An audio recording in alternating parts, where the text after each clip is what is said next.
What is up? Welcome to the Team Brad Stinson podcast. My name is Brad Stinson, and this is the first podcast to the Team Brad Stinson podcast titled, Dude, why in the fuck did you start a podcast? Now, this answer is not as easy as it may seem. So, let me do my best to explain this to you. What the purpose of this podcast is, why I started it, and why I think it's going to be beneficial to my brothers in arms. I'm talking to you, my fellow veterans. All right, so to truly understand this podcast and how we got here, I need to take you back in time a little bit, back to the year 2004. January 18th, 2004, me, Brad Stinson, little punk-ass bitch from Grand Rapids, Michigan, stepped foot on the yellow footprints at MCRD San Diego. That began the transformation of a lifetime that would forever alter me. I was on my way to be a United States Marine. 90 short days later, I say short because every Marine that's listening to this can vouch that it's not short. It is the motherfucker. Yes, it is earned. It's never given. You work your ass off for it. And once you've earned it, you're a Marine for life. No such thing as a former Marine. So 90 short days later, graduate boot camp, go to MOS school, Fort Sill, Oklahoma. I shot artillery. Pull string, go boom. Now I did do, over the next 4 years, I served with 1st Battalion, 11th Marines, Charlie Battery. And I served 2 combat tours to Iraq. I refer to them, from now on, I'm going to refer to them as business trips to the sandbox because, come on, we practiced all day for it, right, gents? It's a business trip. We went over, we took care of business, and came back home. All right? So, two combat tours, 2 business trips to Iraq. The first one was on the 13th MEU, and the next one we flew over as I don't even know what to call us. When we went over the second time, we were whatever. But I don't want to talk too much about that because there'll be time and place for it later on down the road. But in 2007, my unit deployed to Iraq in July of 2007. January 2008, my ass was getting out of the Marine Corps. Every veteran can tell you the countdown begins when year 3 ends. So when I found out our unit was deploying in July, I'm literally counting on my fingers the months. I'm not deploying. There's no way I can deploy, right? It's July. I get out in January. We all know you need 45 days or more to transition out. Oh no. The Marine Corps made me deploy in hopes that I would re-enlist. And obviously it didn't happen. So I deployed for, I think we came back in November. So 4 months or so. And flew back stateside. Picked up with the RBE unit, Remain Behind Element. Full of broke dicks and dirty pissers. Drug fails, I don't know, whatever else are full of, the suicide risk, everything else. And started my transition out. So I'd being a 26-year-old combat veteran, Marine veteran, I was on top of the world, right? So January 18th, I stepped foot on the yellow footprints. 4 years later, January 17th, I EAS'd, end of active service, out of the Marine Corps. At 12:01 a.m.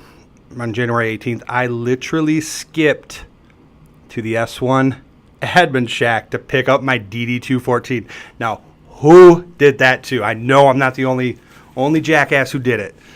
Okay, so for the non-veterans that are tuning in, a DD-214 is the absolute number one most important document a veteran can receive. It is the discharge papers that tell the VA that we qualify for benefits. It's everything. Honorable discharge, your roadmap, your time in service, your medals won, how many years you served, so on and so forth. It is the most important document that a veteran can have. So once you receive it, there's no better feeling. All right. So transition. I get out of the Marine Corps and I move back home. 26-year-old combat veteran, Marine Corps veteran. I literally was on top of the world, and there's no greater feeling until the reality of the transition kicked me in the nuts like you wouldn't believe. And that's part of the reason why I want to start this podcast, because I don't understand how when we go to war, Army, Marine Corps, Navy, Air Force, collectively, together, we are the baddest fighting force this world has ever seen and will ever know. We are bad motherfuckers. We go in, we handle business, and we get out. Now, something happens when you start to transition out of active duty. I don't know what it is, and I can't put my finger on it. That's why I'm hoping this podcast will help draw us together. Okay? But when we get out of the service, when we transition back to our lives as we knew it, it's every man for himself. All the shit that we were just told and instilled for the past however many years has gone out the window. I mean, shit. We were in Australia on the 13th MEU, and I couldn't go anywhere without a battle buddy. Why do we settle and let our brothers in arms fight the hardest fucking battle by themselves? That makes no sense to me. The hardest battle fought is the transition. Let me paint you a picture. As I said, 26-year-old combat veteran moving back home to Grand Rapids, Michigan. When I left Grand Rapids, Michigan, I wanted nothing to do with Grand Rapids, Michigan. That's why I got out, right? I got out. I joined the Marine Corps. I saw the world, did some business trips, that whole thing. What's happening in your life when you're 22 years old? Most Americans are going to college, right? What are you doing in college? You're drinking Pabst Blue Ribbon, eating top ramen and macaroni and cheese out of a bowl. You're living off of pennies, and you're having the time of your life. You're at the bars every Thursday, Friday, Saturday night. You're learning how to adult, right? I left when I was 22. In my mind, time stopped. So when I came back at 26 years old and I went down to the local hangout that we used to always frequent on a Thursday night, nobody was there. None of my friends were there because I wanted to kick it with the homies. I want to catch up, see how they're all doing. They weren't there. Where were they? At 26 years old, where were they? They have graduated. They're in their careers. They now have fiancés or wives. Those fiancés or wives or booty calls are now pregnant. They're starting families and buying homes. I'm 26, and I'm moving back in with my fucking parents, and I don't even have a job. I'm no further along than I was when I was 18. My brothers, I have two brothers. Both of them are now graduated from high school. One is working in a career that he's still working in today. And the other one is off to college. Like, what the hell? When I left, you were in 8th grade, dude. What the hell? That's something that nobody really can understand unless you've been through it. And it seems stupid to look back on it and say, well, duh, it's people grow up. Yeah, but if you're not there to see it, do they? Yes, I know the answer is yes, but that's what I'm talking about. That you just don't realize it until you see it, and that becomes very, very, very difficult to wrap your head around.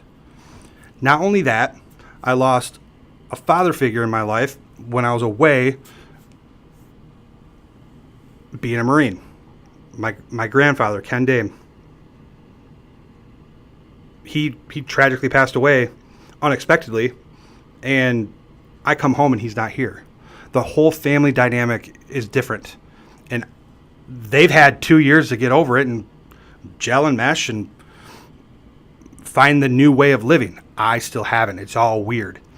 Okay, so during your time in the Marine Corps, during my time in the Marine Corps, what gets you through those shitty times? Embrace the suck. Your brother's on the right and left, right?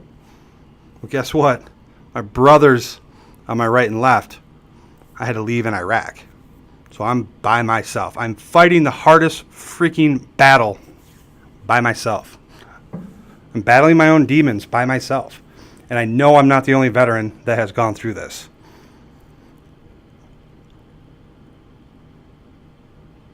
And I know it's a difficult transition. I know it's hard. It's hard to see the light. But what gets you through it is knowing that you're not the only one. There are other veterans out there struggling with the same things you are. And how people overcome them in different ways. Okay? When I first got home, I had that big wake-up call reality check, and I was kind of spiraling out of control. I was back to my old shenanigans when I was 22 that made me join the Marine Corps. And I'll be fucking damned if I did that 4 years and took all the shit that I did to be further back in life. That was my mindset, and after about 3 months. So I pulled my head out of my ass, and one foot after another, slowly but surely started pulling myself out of the hole. Okay? I'm not saying what I did is the right thing to do, because there is no right thing. Everybody is different.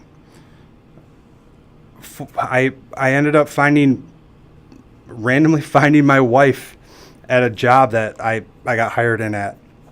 She's now my wife. She wasn't my wife back then, obviously. Her and I hit it off, and one thing led to another. We were living together I think it was within a year. We were living together, and she had a daughter. The daughter was 3.5, and for her 4th birthday, I convinced the daughter that she needed a puppy in her life. So we ended up getting a golden retriever. Her name is Gracie, and I still don't understand the effect that she has on me, but that dog has really helped me. It brought a new sense of purpose to my life. I know it seems really shitty to say that, because I now have a girlfriend who has a 4-year-old daughter who, we all know 4-year-olds can't function as adults, so you need to help them. I get that. But the dog helped bring purpose back to my life. Help get me onto that coming back to normal, if you will. And I did air quotes. Obviously, you can't see me. It's a podcast. But so my dog Gracie helped really build the foundation for me. Okay, so a couple years passed, and I'm still struggling with being a regular Joe. I was very, very humble and almost ashamed to be a veteran, to be a Marine. I wanted nothing to do with it. I don't know why. I can't explain why. And I know I'm not the only one either. I still, to this day, it's been 10 years since I got out. When I'm at an event and the speaker says, "Hey, any veterans in the room, can you please stand so we can acknowledge you?" Yes, that's a great gesture on their part, and fan-fucking-tastic to see, but I don't stand. I don't know. That's a very uncomfortable thing for me. I'm getting better with it, but it's still very uncomfortable. But 3 to 4 years later, my wife and she was my fiance at that time.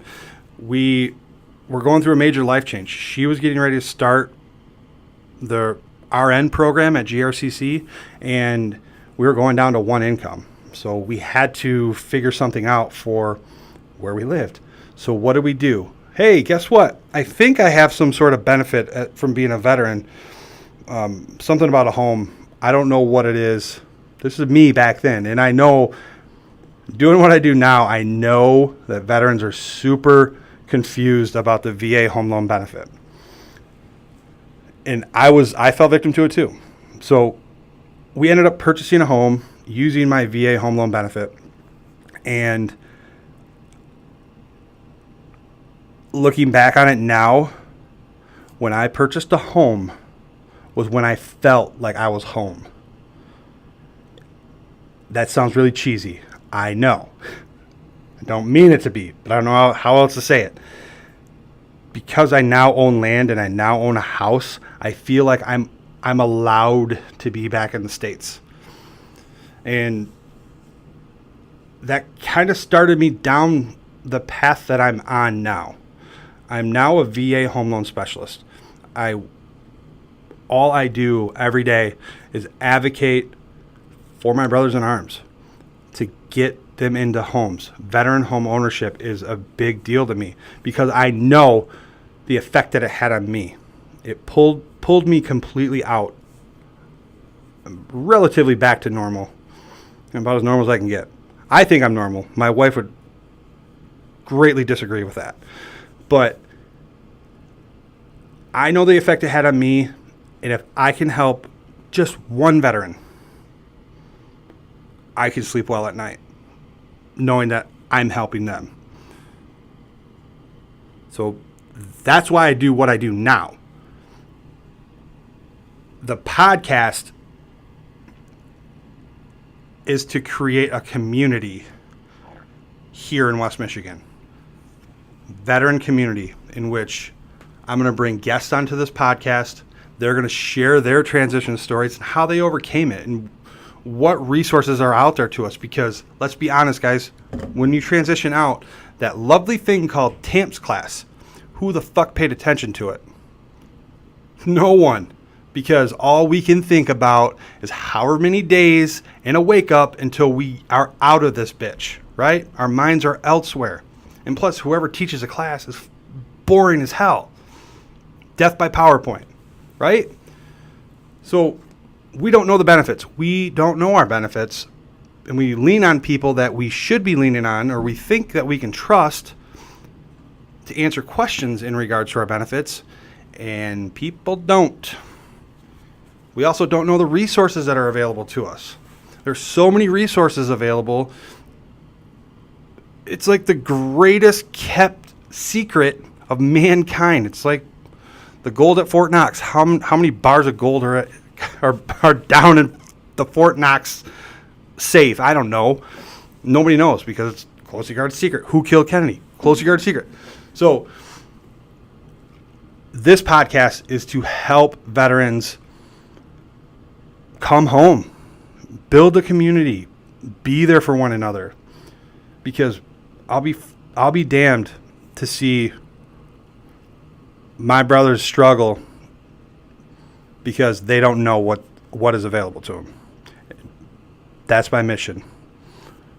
Bring guests, have meaningful conversations on this podcast regarding all things veteran. And I'm not going to cram VA home loan stuff down your throat because that's not who I am. I will absolutely share VA home loan knowledge whenever I need to, whenever the demand is there. But I don't want this to be about me. I want this to be about us. That's what this podcast is for. I look forward to recording a podcast every week. And I look forward to uniting us and making us a fucking family. Thanks for listening, guys. My name is Brad Stinson. Semper Fi. Talk to you next week.